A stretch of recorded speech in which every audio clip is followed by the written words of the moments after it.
Hello and welcome along to the next part of the course. This is the industry analysis for the operational case study of August 2018. The company that we're looking at in this pre-scene is Thomas Fine Teas, and so we're going to be looking at the tea industry in the real world.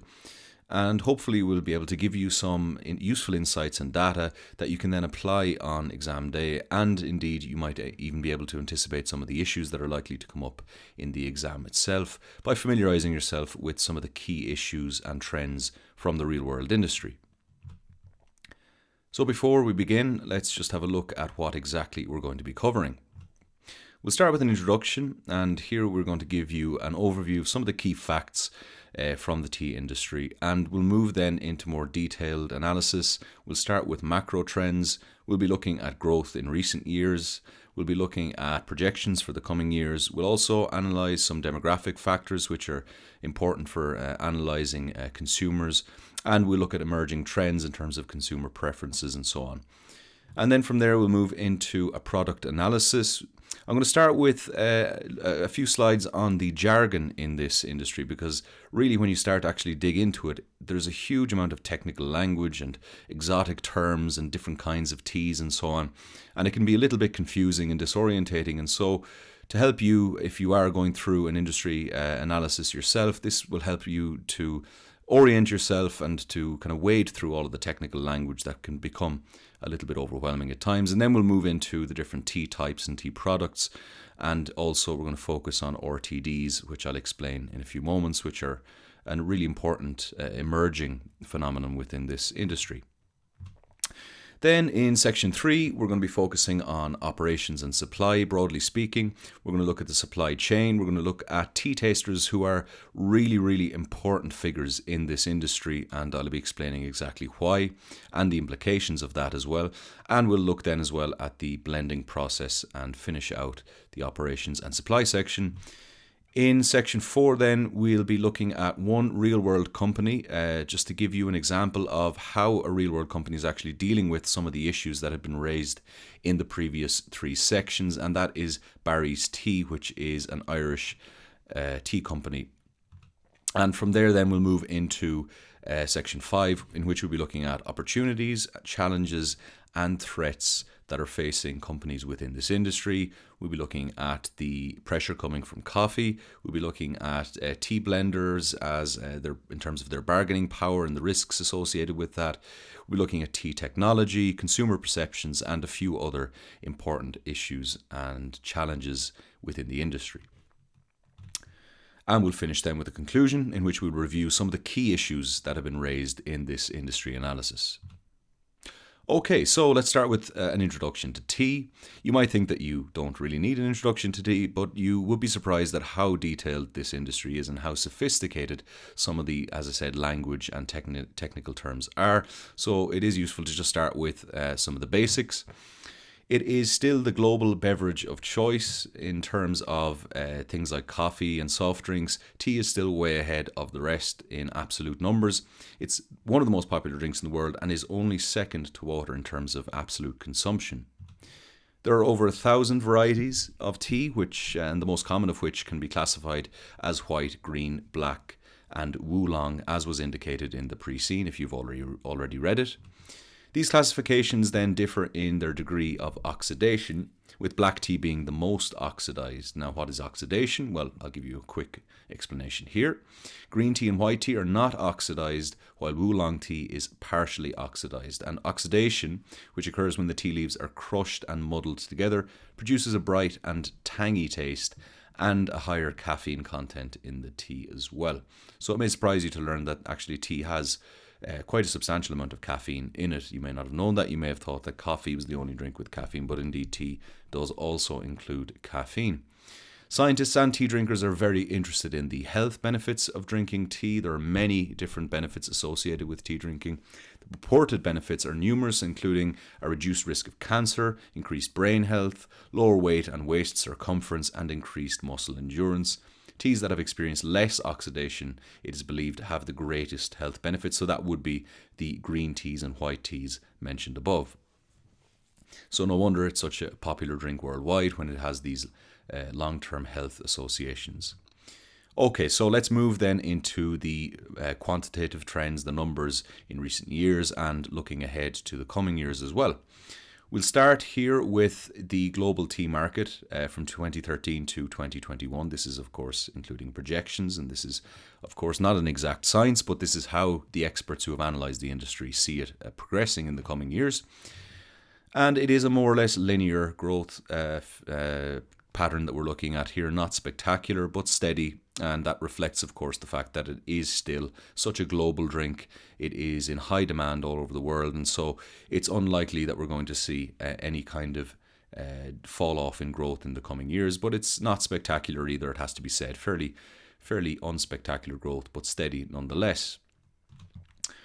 Now, let's have a look at some of the leading tea importers in the world. You can see here we've got France, Japan, Morocco, Germany, Egypt, United Kingdom, United States, United Arab Emirates, Pakistan, and Russian Federation. Now, it has to be borne in mind here that this is absolute figures. This is not in terms of per capita. So unsurprising to see a country like Russia at the top there, an absolutely enormous country, but they are big tea drinkers as well. United Kingdom and United States there, very, very strong per capita consumption, as we'll see as well. So a real mixed bag there. You can see this as this chart really reflects the global nature of tea consumption. There's countries from all over the world here, a real mix of regions and continents thrown in here. Now, per capita consumption are perhaps a more telling statistic, and this is quite interesting. You can see Saudi Arabia, Japan, Poland, Egypt, New Zealand, Morocco, Russia again. Now, the United Kingdom and Ireland are actually right up near the top, and Turkey is way out ahead of all the other countries. But in terms of European consumption, and I'm mentioning Europe, of course, because the preceding company, it's indicated that it is based in Europe. Ireland and United Kingdom are quite considerably far ahead, and I can personally attest to Ireland being second. Absolutely everyone in Ireland drinks tea, and my mother, for example, drinks, I'd say, about 85 cups of tea a day. I don't know how she does it.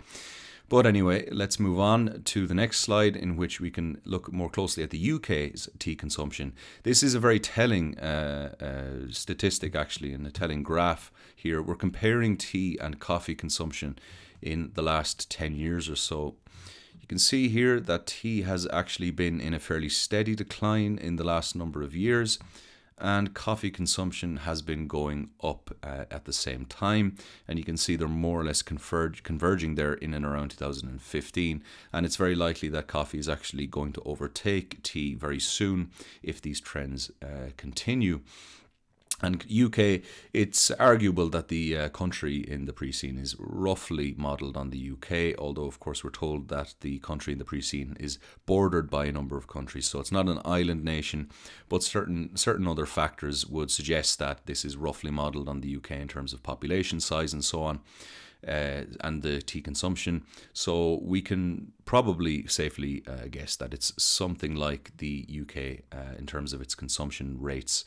And if that's the case, then we're seeing a decline in tea, despite the fact that it is, in terms of absolute numbers, probably still marginally ahead of coffee in terms of overall consumption. So you can see here the Great British Cuppa has declined since the 1970s, with tea consumption falling from 68 grams per person per week to just 25 grams per week. And that's a huge decline in the last, say, 30 or 40 years. With a tea bag or proportion of loose tea weighing around 3 grams, that means Britons are drinking, on average, just 8 cups of tea a week today. That's down from a whopping 23 cups of tea a day in 1974. So let's have a look at some demographics here. We're looking at tea consumption by age group within the UK again. You can see here we have people who are under 30, and this is in terms of household expenditure, and this is in pounds as well, Great British pounds. The less than 30-year-olds, unsurprisingly, having the lowest expenditure on tea. 30 to 49 comes next, and then you can see 50 to 64 and 65 to 74 have the highest consumption rates of tea in 2017 in the UK, and 75 or over also higher than the two youngest age categories there. This is a really important thing to take into account in terms of future trends and projections, and indeed in terms of the prospects of tea maintaining its status as the second most popular beverage in the world. We'll come back to that in a few moments. Here we have, this is looking at more general beverage consumption. This is not just including coffee and tea, but all other drinks that can be purchased in retail, the retail sector, over the counter. Carbonated soft drinks are still the majority in relative terms, 33%. Bottled water comes next. Then we have alcoholic drinks taking up 21%. Fruit beverages, fruit-based beverages at 8%. And then we have ready-to-drink tea at 4% of this beverage market. We're going to come back to that because that's a really important sector in terms of growth, and then the rest is taken up in the 6% segment here. So just bear that ready-to-drink tea in mind as we move through the rest of this industry analysis.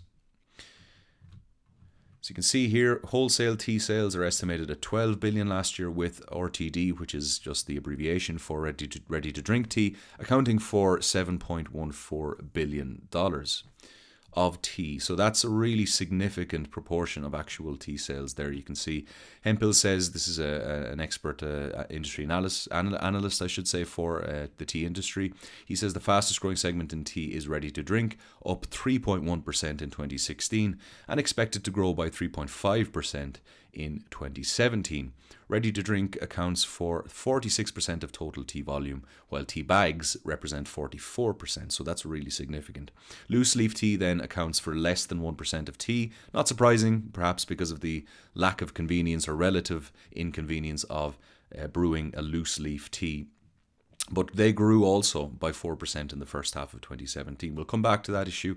Why are loose leaf tea, loose leaf consumption rates growing? We'll come back to that in some of the next slides. And here we address the issue of the hipster market. This is something that's been noted by several analysts in recent years. Traditional tea sales drop, it seems, as the young turn to herbal brews and alternative types of tea. And we can see here as well why Britain is losing its taste for tea. That was indicated in the previous slides, and how hipsters could revive it. Now the question is this hipster market really something that is worth paying attention to? Is it going to be something of a long-term trend, or is it something that is more temporary? Here we have some analysts from the tea industry who give their own opinion on why exactly this is an interesting area and a really strong growth area, and one where tea producers might be looking, and especially the mass big bag or big box tea producers like Thomas Fine Teas in the pre-scene might be looking at this with some interest and figuring out how they can tap into this emerging segment in terms of the youth demographic, which they're otherwise losing in terms of traditional tea consumption. You can see here, this is Lauren Pascal, and she says tea is moving out of the deli aisle and into the lifestyle department thanks to social media. Visually enticing Instagram pictures make one look good, as tea tells of health concerns as much as an Epicurean life. Tea piggybacks trends such as yoga, home decor, zero waste, conscious eating, interests that drive youth. Another analyst, Cheryl Teo, and she's actually an owner of a tea company. I've noticed tea showing up in unexpected places as an accompaniment to a cheese board, a beverage pairing at fine dining, and even a sparkling cold brewed tea at a festival. In short, specialty tea has begun to encroach upon the traditional domain of craft food, craft beer, spirits, coffee, and wine. And finally then we have Nicole Martin, another entrepreneur in the tea industry. And she says, you can see here at the bottom, this is an interesting point she makes. She says big box tea retailers struggled in 2017. So big box retailers are companies such as Thomas Fine Teas, but that doesn't mean that there is a lack of consumer interest. Brick and mortar shops that offer unique, immersive experiences will have an opportunity to grab a larger share of the market.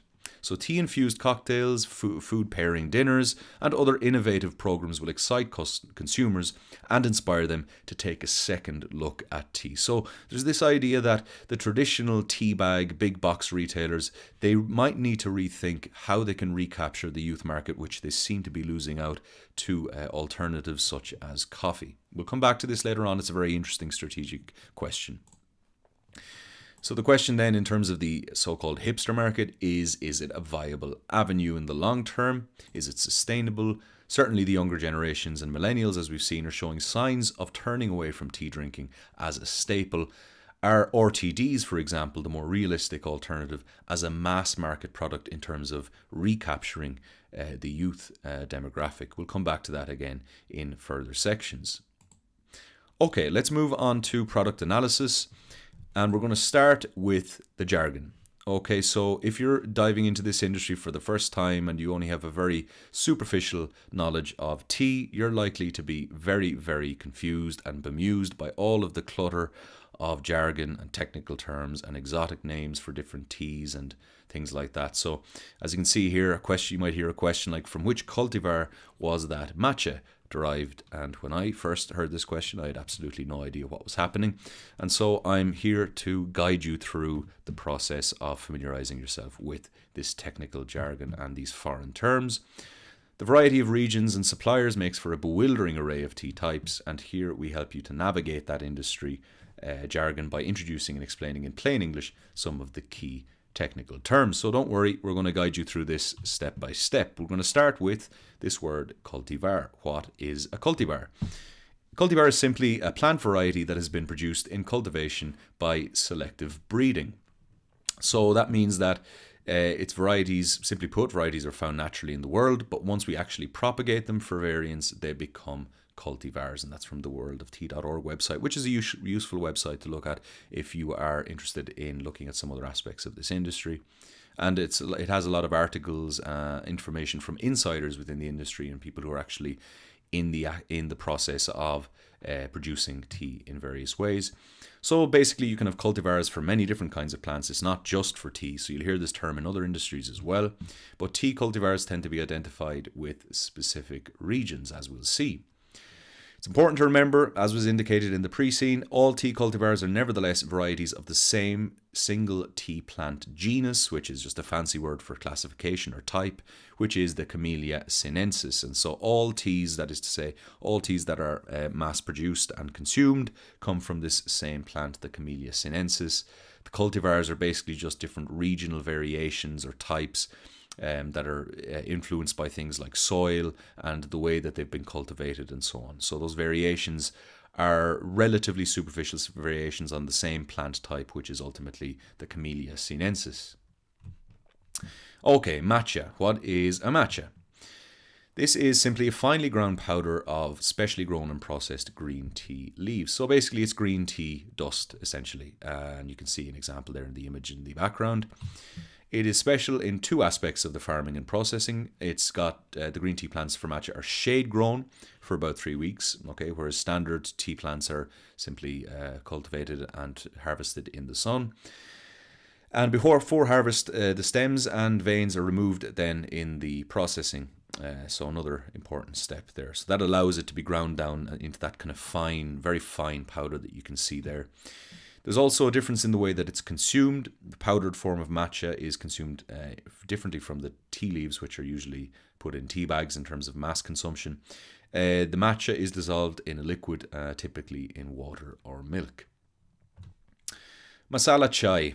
This is another technical term that you might come across. This is more commonly known as chai tea, which is a more likely term that you've come across before. Important not to confuse this with Tai Chi, which is the mixed martial art. So be careful on exam day in the event that you come across this term, that you don't mix it up. A flavoured tea beverage made by brewing black tea with a mixture of our aromatic Indian spices and herbs, originating in the Indian subcontinent. India is one of the major producers, as we'll see later on, just behind China. Liquid chai concentrates have actually become quite popular for their convenience all over the world. These are spiced, sweetened, tea-based syrups, and they just require dilution with water, milk, or both to create flavorful hot or cold beverages. So you're going to see these masala chais, chai teas in major coffee houses in European, North American countries. So you can see coffee house chains use commercial liquid concentrates instead of brewing their own chai from scratch, understandably. Dry powdered or granular mixes similar to instant coffee are also commercially available in terms of retail. So you'll find chai teas in these kinds of packets on your local supermarket shelves in certain places as well. So not just something that is exclusively mixed in terms of the pure form. We can see there are commercial forms of this already available. In terms of the matcha, which was the previous slide, is much less common in commercial terms. It's something a little bit harder to find. Okay, kombucha, another interesting term. This is a variety of fermented, lightly effervescent, sweetened black or green tea drinks, commonly intended as functional beverages for their supposed health benefits. But kombucha is actually quite an interesting one when you look into it. It's a very controversial drink in terms of its alleged health benefits. Numerous sources have claimed that there are health benefits from drinking kombucha, but there is actually little or no scientific evidence to support this. So it's important to bear in mind that tea, the more common forms of tea, black tea and green tea, the health benefits of those drinks are well established scientifically, but kombucha, on the other hand, is a much more contentious kind of drink. There have been rare cases of serious adverse effects and negative effects from kombucha, including even fatalities in some cases, possibly arising from contamination during home preparation. So again, you think sometimes of the hipster market and you think of home brewing in terms of craft beers and so on. It may be that some of these adverse effects are simply a function of people who don't really know what they're doing in the brewing process. So kombucha doesn't have the best reputation, so maybe not one for mass markets or commercial viability just yet. Boba is a word you might hear. More commonly, this is referred to as bubble tea. You might see some of these stores and shops and bubble tea cafes popping up around major cities in Europe and North America. It's actually originally a Taiwanese tea-based drink invented in Tainan and Taichung in the 1980s. Recipes contain tea of some kind, so a variety of teas could be put in this, green teas and oolongs and all sorts of varieties. And it comes in a variety of flavours with milk in some cases, as well as sugar, which is optional. The main thing here is the appearance of this bubble tea. So you can see there are toppings such as chewy tapioca balls, also known as pearls or boba, popping boba, fruit jelly, grass jelly, agar jelly, and puddings are often added. So this is a kind of considered to be a fun version of tea, and this is again perhaps a way that the tea industry is trying to regain the young demographic. The drink became popular primarily in most parts of East and Southeast Asia during the 1990s, and the drink is increasingly well received by global consumers from Canada and the United States, specifically though around areas with high Asian demographics, Asian immigrant demographics. So that might account for their initial establishment in those countries. Formosa tea. So Taiwan is renowned for having some of the best teas in the world. It has a very, very optimal growing environment there. And for that reason, some of the finest quality teas are sourced in Taiwan. And with the development of tea technology, Taiwan has produced many top quality teas, and all of these are generally referred to as Formosa teas. The name comes from the Republic of Formosa, in case you're wondering, a short-lived republic on the island of Taiwan in 1895. Actually, that was one of the most short-lived republics, I believe, in history, but the name for some reason has stuck. Many of these Formosa teas are Oolong varieties. That's the word that you would have come across, and apparently the pronunciation is Oolong. I may be wrong about that, but that's what I've been told.